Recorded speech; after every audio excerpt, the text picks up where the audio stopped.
Hi friends, welcome back to our channel. எண்ணெய் கத்திரிக்காய் புளிக்குழம்பு எப்படி செய்யலான்னு பார்க்கலாம் வாங்க. இது பார்த்திங்கன்னா எங்கள் கார்டனில் உள்ள செடி தான்.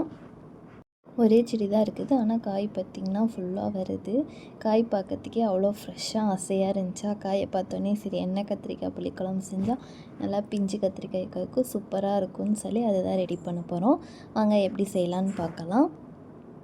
கத்திரிக்காயோட காம்பெல்லாம் எடுத்துகிட்டு அதை நாளாக கட் பண்ணிக்கோங்க. கட் பண்ணும்போதே உள்ள பூச்சி ஏதாச்சும் இருக்கான்னு செக் பண்ணி பார்த்துட்டு கட் பண்ணிக்கோங்க.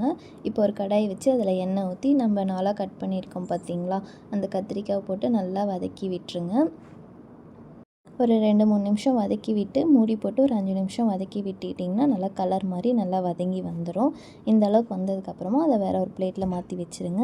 இப்போ அதே எண்ணெயில் கொஞ்சம் வெந்தயம், மிளகு, ஜீரகம் எல்லாம் போட்டு நல்லா வதக்கி விட்டுருங்க. அது கூட ஒரு 10-15 சின்ன வெங்காயத்தை கட் பண்ணி எடுத்துக்கோங்க. பெரிய வெங்காயத்தை விட சின்ன வெங்காயம் தான் டேஸ்ட் கொடுக்கும் நல்லா. அது கூட ஒரு கருவேப்பிலை போட்டு நல்லா வதக்கி விட்டுருங்க.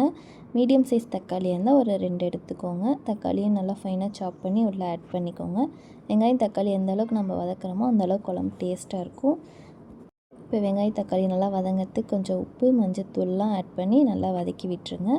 மிளகாத்தூள் பார்த்திங்கன்னா ஒரு ஸ்பூன் ஆட் பண்ணிக்கோங்க. நல்லா எண்ணெயிலே ஆட் பண்ணிங்கன்னா கலர் நல்லா கொடுக்கும். நல்லா வதக்கினதுக்கப்புறம் கலர் பாருங்கள், உங்களுக்கே தெரியும். இப்போ ஒரு ஸ்பூன் குழம்பு மிளகாய்த்தூள், ஒரு ஸ்பூன் கொத்தமல்லி தூள் ஆட் பண்ணி அதையும் நல்லா வதக்கி விட்டுருங்க. ஒரு லெமன் சைஸ் புளி எடுத்து கரைச்சி வச்சுருக்கிறேன், அதை ஆட் பண்ணி போதுமான அளவு நம்ம புளிப்பு சுவைக்கு ஏற்ற மாதிரி தண்ணி ஆட் பண்ணிக்கோங்க. எல்லாம் நல்லா கலந்து விட்டு கொதி வரணும். பச்சை வாசனை எல்லாம் போனதுக்கப்புறமா நம்ம வதக்கி வச்சுருக்கோம் பார்த்திங்களா, அந்த கத்திரிக்காவை ஆட் பண்ணிக்கோங்க.